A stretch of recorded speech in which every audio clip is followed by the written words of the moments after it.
And I'm here with Rebecca Heintzman. Rebecca, how are you? Doing well. Rebecca is a amateur MMA fighter about to go pro, 6-0 record. Yep. And we are happy to catch up with her today. So tell me what's going on. So I went 6-0 as an amateur and currently have the #1 ranking at 115 pounds as an amateur. So time to move on. Basically, I kind of hit the peak there by getting #1, so want to move on and go pro at 105 pounds. And that's quite an accomplishment to be ranked #1 in and of itself, but particularly coming from New York State, where it's such a hostile environment for fighters is the appropriate term.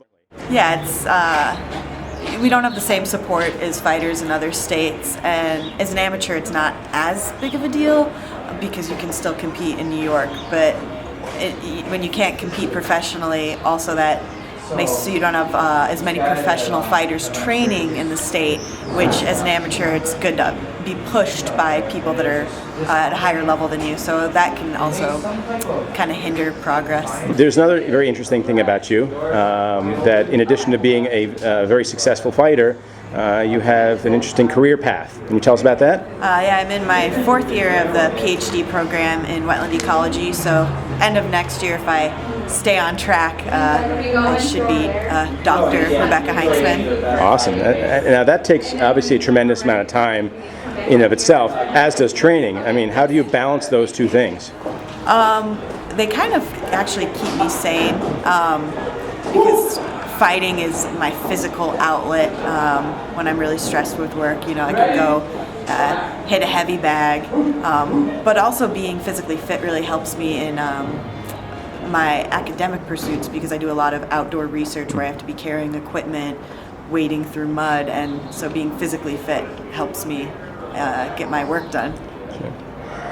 Well, now you have 2 potential career paths ahead of you, I see then, right? Yes. How do you choose one over the other, or is you going to let serendipity take over?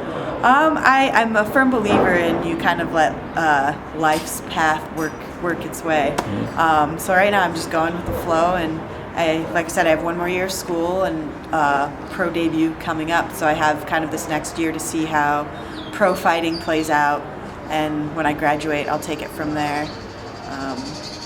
Ideally, I love teaching. That's what I like doing the most right now with grad school.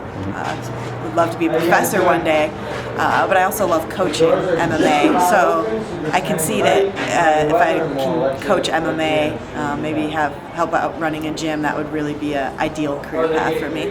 Fantastic. Well, thanks so much for your time, and we're very excited to see your progress in the sport, and I'm sure we'll check in with you down the line, see how things are going. Great, thanks. Thank you.